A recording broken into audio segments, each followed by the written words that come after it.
Oh, you started. I was going to show you one more, but that's okay. Damn. No. It's too low. Look at how low that shit is. I don't care. Give me a minute. Are you going to... I have a second one. But you're not even done with that one. Whatever. This will go back in storage. But it'll be tainted. You'll have opened it already. It's fine. I'll pour it on the cat. Oh my god.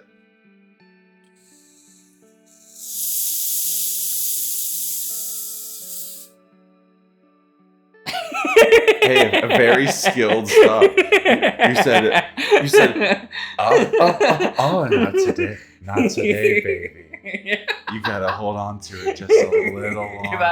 That almost sprayed everywhere. That but almost me, pops. being a skilled edger. Do you edge people, Josh? every day. Do you edge them? Every day. Are you edging right now, audience?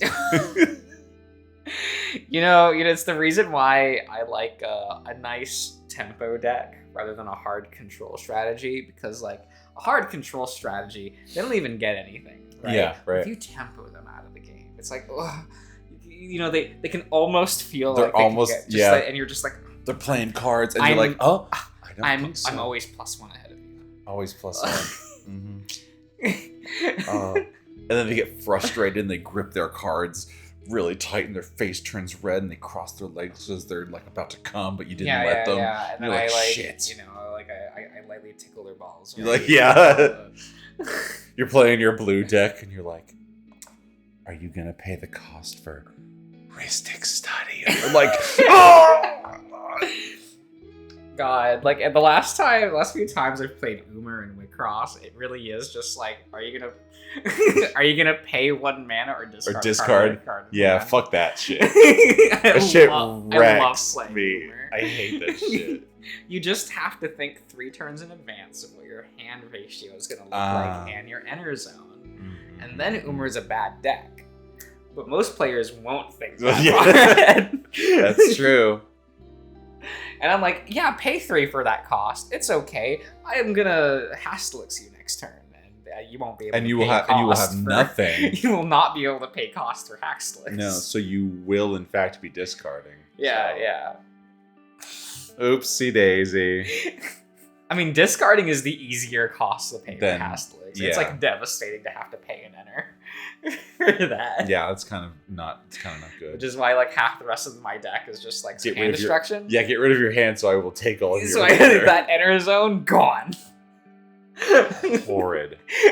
The amount of times people will go, I'll pay 5 for my defensive art, and it's like, you only have 4 enter, friend. Yeah, what are you doing? Paying 5? You had to pay 1 enter last turn because of Hastelix. Where's the 5th one? You already paid that. Yeah, bro. Sorry. Oopsie. Man, they removed the color restriction in Wicross recently. Yeah, so I put in like 2 copies of a card that's in red into my Umer deck, which just says at the start of my opponent's battle phase, they have to pay an enter. So now it is just the Wild West. Yeah. You can do whatever you want. That's exciting, actually. Yeah. And realistically, people just splash in 1 2-of card into their lists. That helps you do the thing that you want to do. Just because it's like you still need to be able to grow every turn, so you do need 3 of your center's color. Right. And then you still have to pay the colored cost of your Assistler rigs. Mm-hmm. So it's still like, you're not going to play like a quad color deck just for fun. Yeah. No, absolutely not. No. So maybe I'll look into improving Mama. Because I do really just like her. Look, we all know that Darian's a mama's boy. I'm not, though. I'm not a mama's boy. Look, being a mama's boy and being into mommies is totally different. It's way different. Help me out, audience. I know you coming here to watch this via are on my side about this. I wouldn't consider myself a mama's boy in the traditional sense. My relationship to my mom is like normal and fine. I'm talking about the mommy archetypes. That's different than being a mama's boy, though. You can be a mama's boy for MILFs. Is that true? I've never heard that term used like that. Yeah, no, you can totally do that. It's called being a bottom bitch for Fuck big you! mommies. Fuck you! For big mommy milkers. I'll take my big mommy milkers and go then. Fuck you. See, he's a mommy's boy. Older women are just better. I don't know what to tell you. It's I see. They're just built better. Even if they're flat as a board and like 5'2", still built better if they're like 35. I mean, Wolverine's 5'2" and flat as a board. I don't know. He's pretty lumpy. He's got big fat titties. No, he doesn't. He's got a fat ass. Oh, true. My bad. He's got the back titties, the back lower butt, that sort of thing. Yeah. It's the reason why he's the bottom. To Jean. Yeah. She pegs him like it gets her where she needs to go. You know. Yeah. He does not insert whatsoever. No. No. She's the phoenix who always rises. Always rises. So, yeah, no. Correct. And she is Phoenix again. Okay, sweet. She last time, like, during the Fall of X event, like, at the end, she was, like, space traveling. Okay. As Phoenix or? Yeah, as Phoenix. So she hasn't been just Jean for a long time. Well, she's been Phoenix for, like, ever. Right. Okay. Basically since the 80s, she's been Phoenix. It's the reason why even in Marvel vs. Capcom, her name is Phoenix. Phoenix. Yeah. We should play MVC3. No. Yeah. But it's fun. It is a fun game. It is a fun game. Yeah, we should just play it. No. Okay, fine. Don't like to play games casually anymore. Goddamn. Never. Never have. Never. It's all business, all work, all the time. All business. They call him business. Josh's new name is just Businessman. How you doing, Mr. Businessman? Oh my god. You start the episode? That's not. No, of course not. We have to edge them. That's true. Are you, audience, are you close? Are you close? Hello everyone. Howdy. And welcome back to Arches. We're going on a brisk little walk, you know?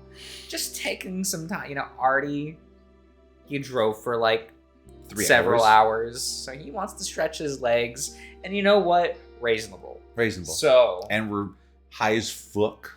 We are a little bit high. We're zooty pants, if you will. Wait, what the fuck is that? Or zooty boots is the more preferred term. I got a friend who's like, she adds boots as a suffix to things for fun. Yeah. So zooty boots when you get high, you get zooty boots. This is some bullshit, Kupo. This is some bullshit, Kupo. Oh, the waitress at our restaurant had a cute little Moogle tattoo. It was very cute. Mm-hmm.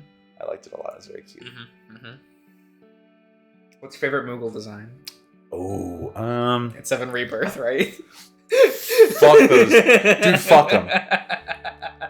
I can't decide if I hate them or the 13 designs more.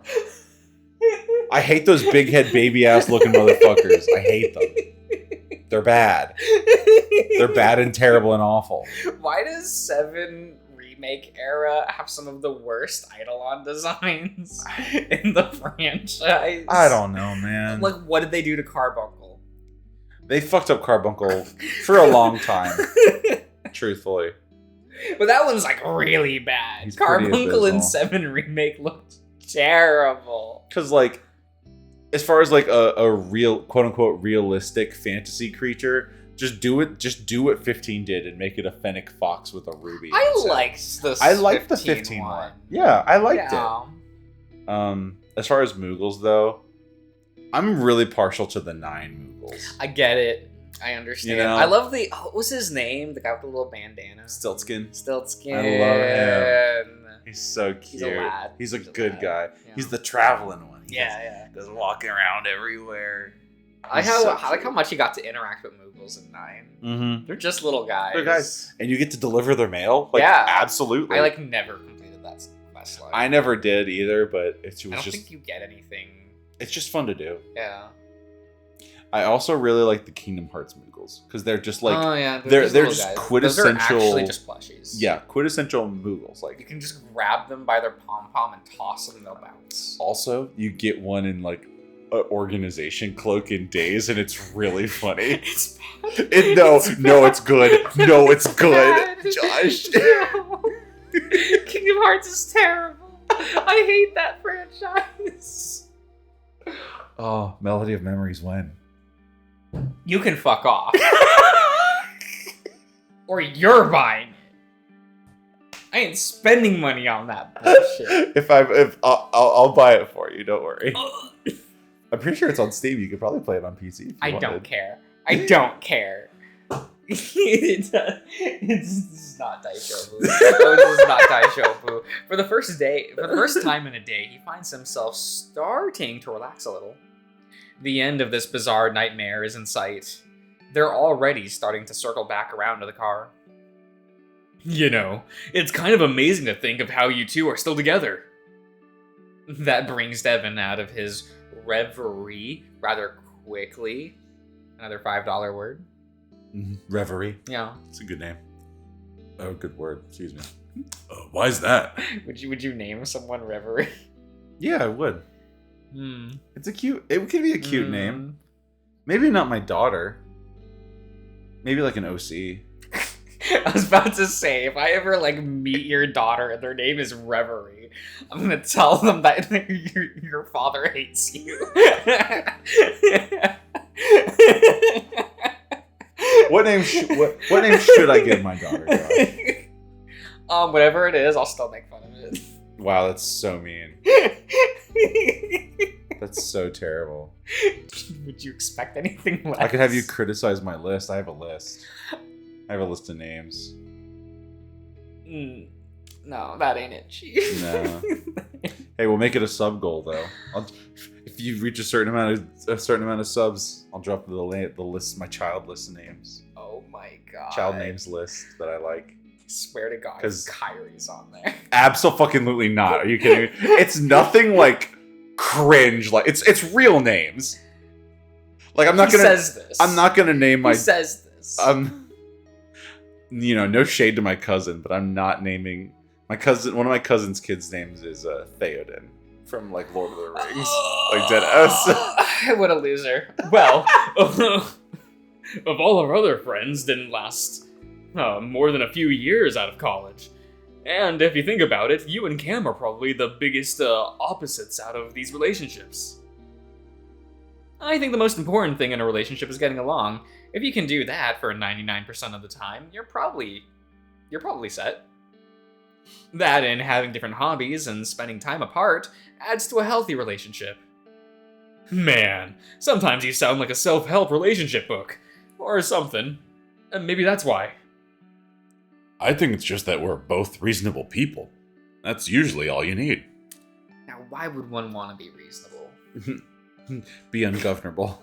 Right? Well, I'm really happy it all worked out. Especially after your first relationship. Honestly, looking back, I was basically setting Cam up to be your rebound. I wasn't really meaning to, of course.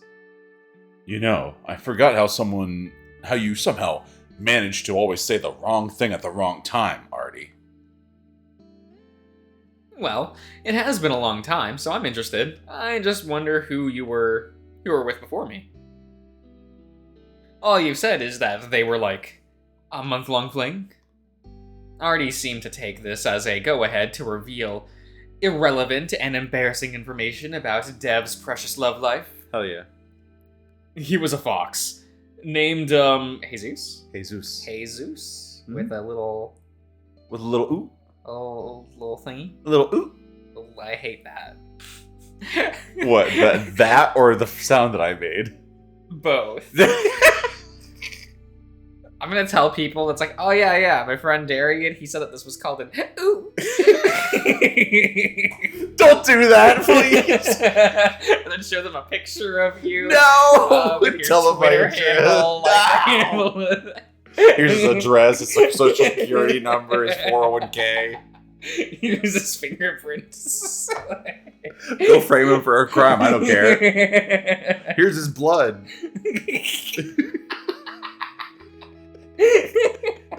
Right, Devin? I never brought him up because the relationship lasted literally 2 months. A fox, huh? Cameron says it in a contemplative way, in a way that makes Dev uneasy, even though the coyote is probably just truly curious. Well, yeah, it was short, but when he dumped Dev, he went the full chick flick route and laid in bed for a week eating ice cream. Oh. I was so worried about him that I set the two of you up. Devon's muzzle burns under the fur, even hotter than the heat of the desert. Why do I ever tell you anything in confidence? Well, it's more like I saw it, like the entire dorm did. Is that true, Devon? To Devon's dismay, Cameron sounds genuinely interested now, combined with a genuine degree of concern. You seemed so put together when I first met you. Dev avoids answering. It wasn't you that set us up. You mentioned me to your girlfriend's friend, who happened to be Cameron's friend. She set us up. Yeah, you can word it how you like, but if I didn't remember them mentioning the super hot guitar coyote, too bad he's gay, dude. Who knows where you'd be now? Oh yeah, that's me. The super hot guitar coyote, too bad he's gay. Yeah. That'll be on his tombstone. That's pretty good. And less than a week later, I knew it worked out because I walked in on the two of you fucking. Oh god, why are you bringing that up? Amazing. Yeah, why? Because it was funny. Besides, I walked in on like a dozen people going at it at a time. Hell, back when the university library was open 24/7, you had a 50-50 chance of walking in on a pair of rats getting it on at 2 a.m. Arturo Prattles. Pilates. Ethan. Onto Cameron while Devon sulks behind a bit. The bear finds himself wishing he'd be the one to tell Cameron about all that. Well, you had 5 years. The way Artie described it made him sound unstable in a way. That's so true, though. But, actually... Had 5 years, I mean, what more do you want, If you're not brother? going to say something in 5 years, you're not going to say it at all. The fox had been cute, but Devon never really got to know him before, Hazes abruptly broke it off. When he first met Cameron, on the other hand, he was cute and hot, especially with his guitar and voice, but that was just the surface stuff. Cameron was also nice and considerate and thoughtful and complex in a way that the bear is still trying to fully understand. Devon had girlfriends in high school, so people wouldn't get suspicious, but the fox had been what he considered his first real relationship, and he'd simply overreacted on his first real breakup. Looking back on his 19-year-old self, it's hard to understand why it had felt like the end of the world. So they're like 24? Like 24, 25, 24. something like that. These children. I know. Horrible. Irritating. If Cameron were to disappear from his life now, it would be the end of the world. The world that he knows, at least. Maybe, if for some terrible reason it did come to an end, he would look back 10 years from now and think the same of his 25-year-old self, but he doubts that. 5 years is a lifetime, and he plans to spend the rest of his life with Cameron. Unlike that fling in college, losing Cameron would be a traumatic, life-changing disaster.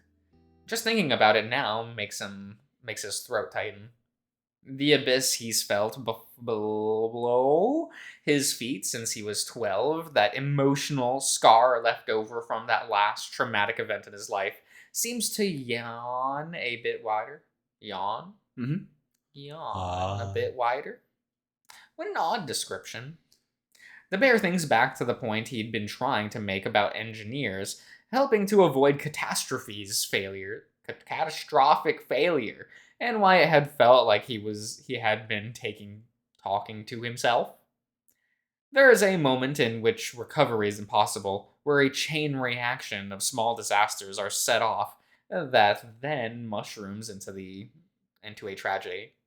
Maybe he'd been reminding himself about what could happen, or maybe he realizes something that's already happened.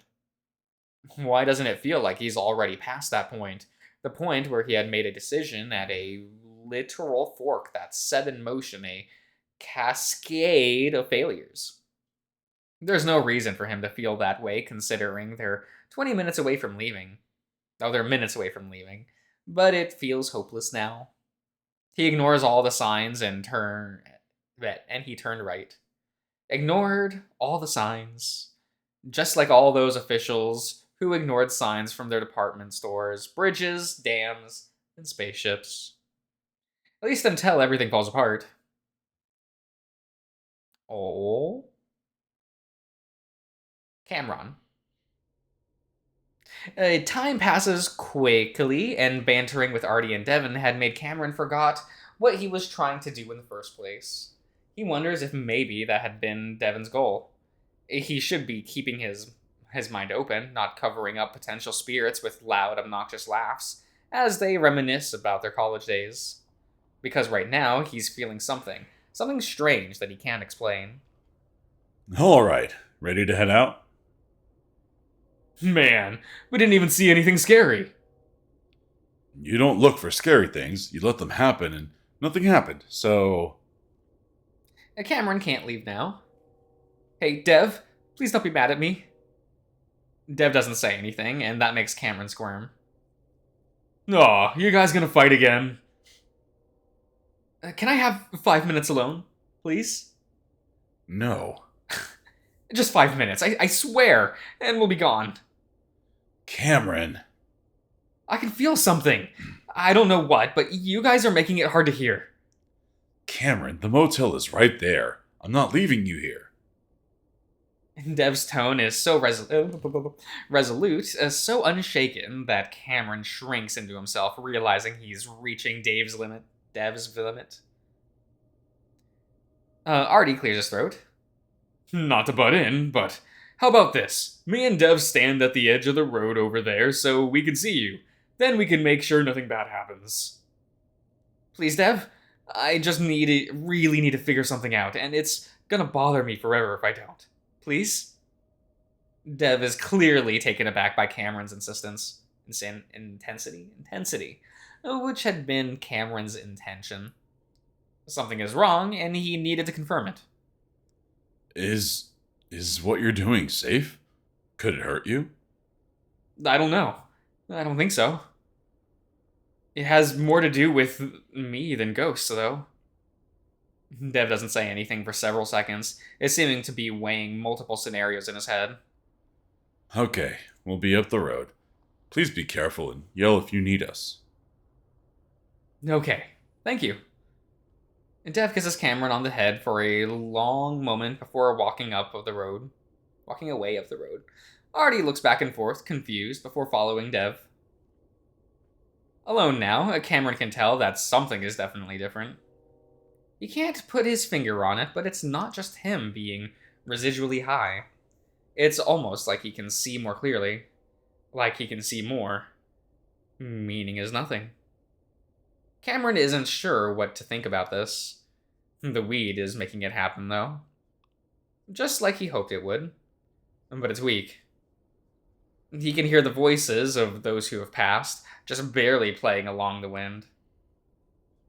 For just a fraction of a second, he thinks of trying opioids just once more, and how they would truly help him see things.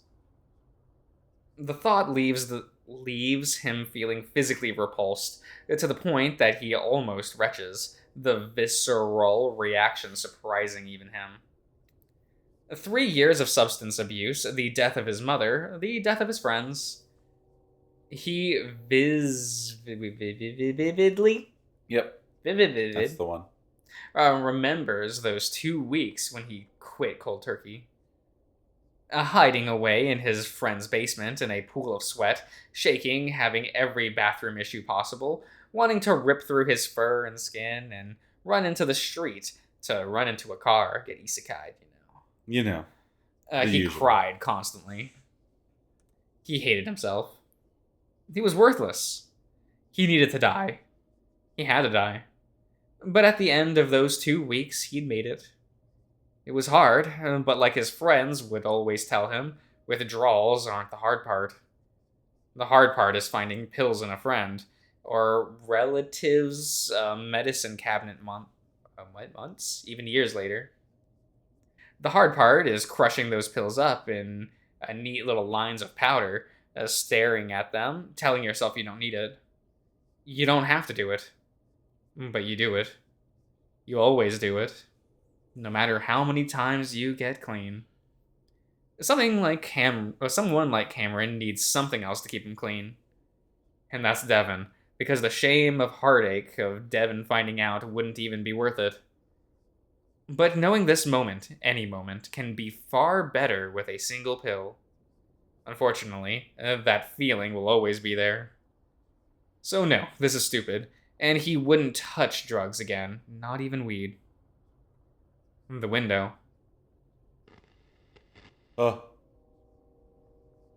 At first, Cameron is only surprised.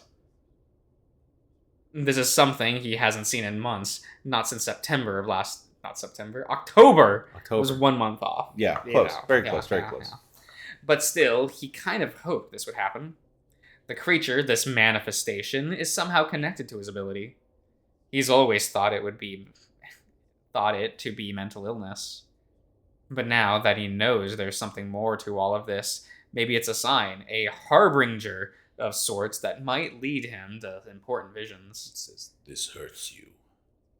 It's fine. Still, something about it is especially unsettling this time.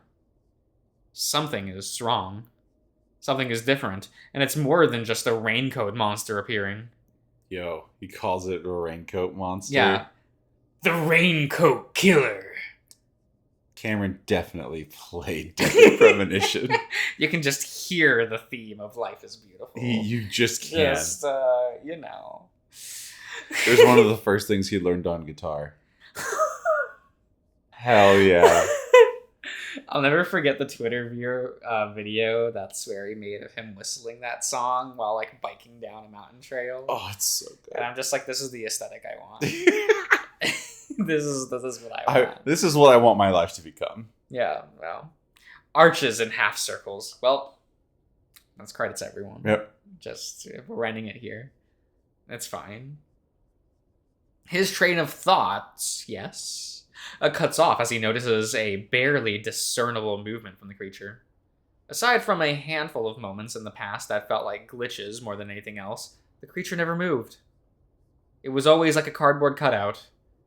It's no longer cardboard, though. It's breathing. He is a little guy.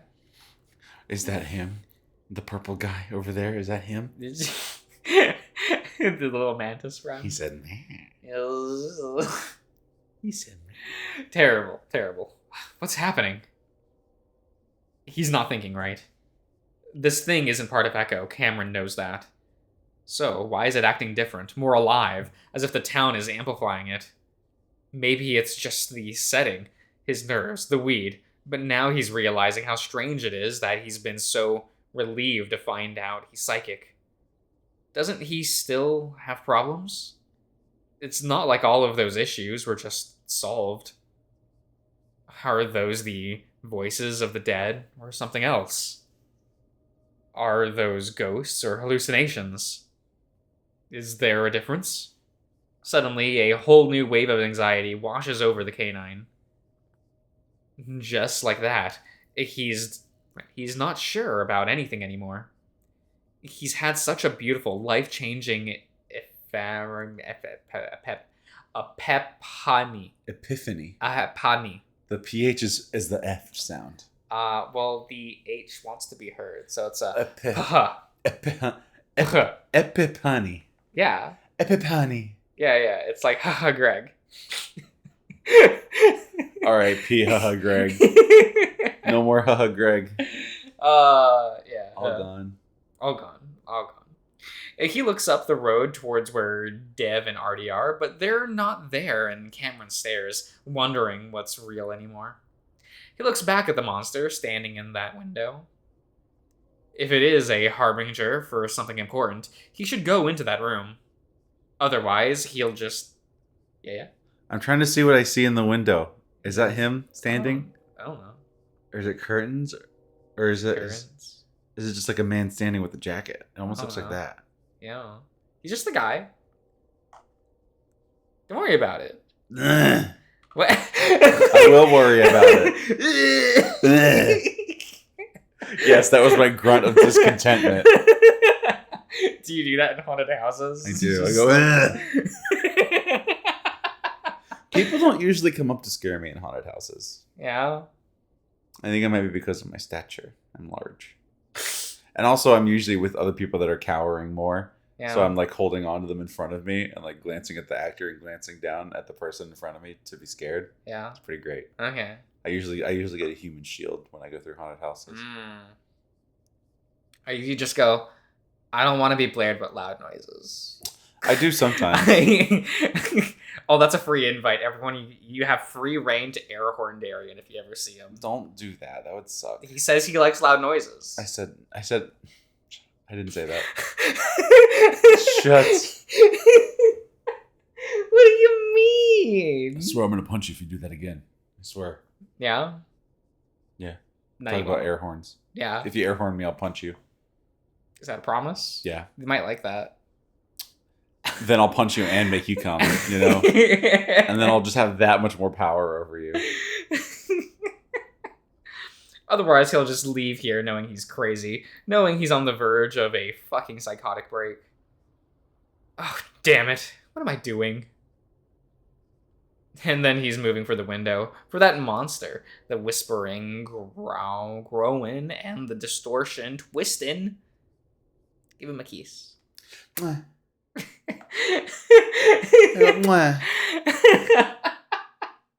Man, I was listening to a commentary with Andrea Romano.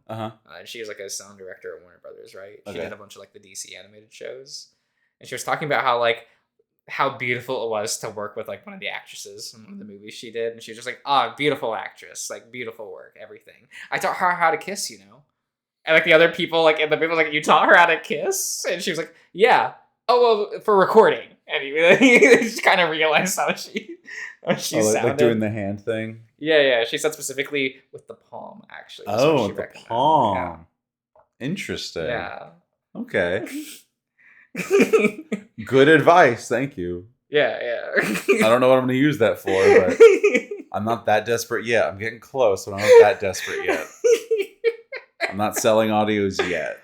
It's very good. I do need money, though. Yeah. Sadly, it doesn't work when you have a beak. So yeah, I'm sorry, audience. Sorry. Yeah. You cannot peck you. You go pecco. It's just like smack. Devin watches his boyfriend in the distance carefully, and feeling his anxiety calm down a bit as Cameron just seems to stand there. He's just T-posing out there. So, what's the deal, man? You know what I'm talking about. What happened? Did he see some fucked up shit earlier? Because he seems really worried. Oh, you seem really worried. For a moment, Devin is glad Artie cuts himself off, but then... Hey, what the fuck? Artie is already running up the road towards his car. Devin looks and sees a man standing next to the car, the hood up. Oh. Devin isn't sure what to do at first. Either go to Cameron or follow Artie. Cameron seems oblivious in the distance, which is probably for the best, and it doesn't look like the man is carrying any sort of weapon, so he decides his friend is going to need help. He runs after Artie. Devin runs up to the car just as an old weasel-looking man headbutts Artie in the face. Fuck! Son of a bitch! Artie stumbles and falls on his ass. Hey! Look at him! Oh, he's old. He's it's been 5 years. Yeah, he's aged. He's a little gross. Dooku! Dooku-chan! Count Dooku! Count Dooku-chan! Stupid. Oh my god. You like seeing Duke again? It's kind of cool. It's fun seeing him like this Yeah. in just a different art style. Yeah. He has Like- a new outfit. Yeah, he's wearing a nice little flannel. Yeah. His lesions look a bit better. Yeah. He looks pretty cute. Yeah, he's might have cleaned up a little bit. Yeah. But he's still probably a cantankerous old fart. Makes you think that. Because he lives in Echo still? That he's looking at this kid's car with like looking at where the engine is. and Yeah, he's shit. like, look at all that shit. Yummy, yummy. See this hole? That's where the engine should That's be. where the engine should be. That's such a good line. It's such a good scene. It's very good. The weasel regards him coyly, seeming to not bother by the fact that he just used his own face as a battering ram. Well, he is a You want me to do Duka? Yeah, you always did Duke. Okay. I don't have to remember what I did. No, you don't. It's true. It's been 5 years, right? Yeah, it's been 8 years. Yeah. Hey. Dev doesn't know what to say, mostly because he doesn't know why the guy just did what he did. Meanwhile, Artie moans on the ground, a paw on his forehead. That at least gives Dev a starting point. You can't just fucking do that, man. What are you doing? I mean, Duke can kind of just does whatever the fuck he He wants. really does, He stays winning. Yours is trespassing.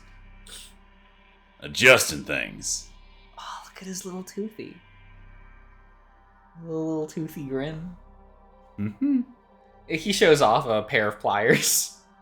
Devin can hear his heart pounding in his ears as he sees a toolbox balanced on the bumper. Why? Give me the... Devin starts to step forward to take the pliers from the man, but a flash of light blinds him. Yo.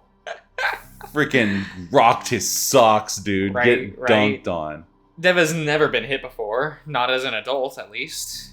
His size usually deters anyone from trying anything, and he normally didn't get into those kind of situations anyway.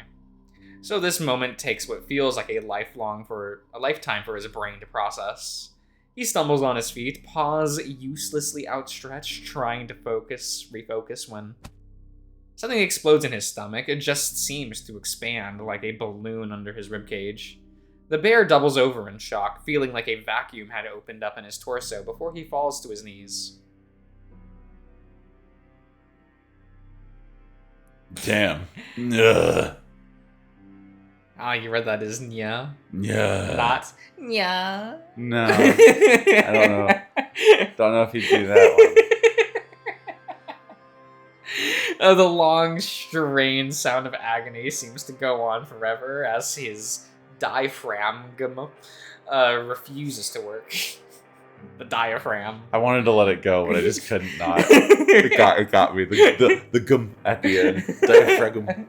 Really clean, really quick. Yeah, you know. Only now does he realize he's been punched in the stomach as well. And while he's had the wind knocked out of him before, it's nothing like this. How was that, fat ass? Oh, you've noticed he's got a big butt. I see where you're looking, Duke. Dev goes on and droning in response, a small part of him considering that he might actually suffocate to death. Holy shit, man! What the fuck is your problem? Oh, you want to know? Dev, still with his face towards the ground, only hears movement above him, but that's followed by a gasp from Artie. Yo, he does pull a gun. Gun! God damn. I keep forgetting to get the sound clip of Machine Chaser Oh. going, gun! Gun. when he transforms. Man, Duke just always be out here with a fucking gun. You know what? He's ready. Always got that 9 milli, man. Yeah, Ridiculous. I have a problem with you sick fucks. Like you two dicking around in this place because you think it's funny. But it is funny. Dev is only now starting to get his breath back, but his eyes are locked on the gun in his face, and his insides turn to water, which has nothing to do with the punch. Where were you 5 years ago, huh? Back home with mommy and daddy, living in your middle-class houses?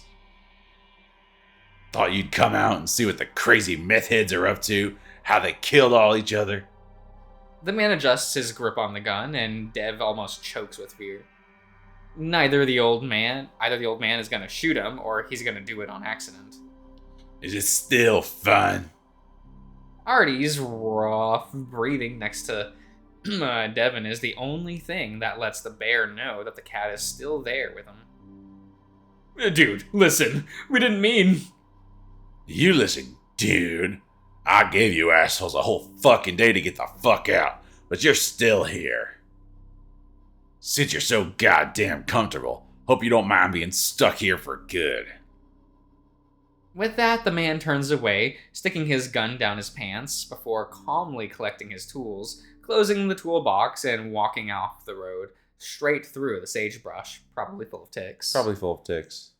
But the ticks are afraid of Duke. Yeah, the cow. Yeah. They're like, oh no, don't shoot me with your gun, Mr. Duke. Duke will fire his gun at an individual. Yeah, individual ticks. Bang, bang, bang, bang, bang, bang. Who's next? They're like, oh, not me. Holy shit. It's a 7-mile walk to the freeway. I suggest you leave the moment it gets cool. And that's friendly advice. There's much worse out there than me, you stupid fucks. Artie bends over. Bends over Devlin, who slowly stumbles to his feet, hunched over with stomach aching for far worse than his muzzle, which he wipes clean of blood. Fuck, man, what did he do? Artie looks back at the car, and even from here, Dev can see wires sticking out of the hood. What a dick. I can't fucking believe this. Hang on, I'm getting Cam. Alright, man. I'll see if this thing is even worth coming back for. Dev jogs up the road, grunting with each step, each one sending a jolt through his stomach. While the weasel hadn't moved in this direction, Dev isn't taking a chance. He also needs to make sure the coyote is... Cameron? He's gone. Oh, he is gone. He's gone. I do no longer see him there. Yeah. It's fine. It's fine. I think we'll end the part here, everyone. Okay. A nice little cliffhanger. Ooh. So we'll see you guys around.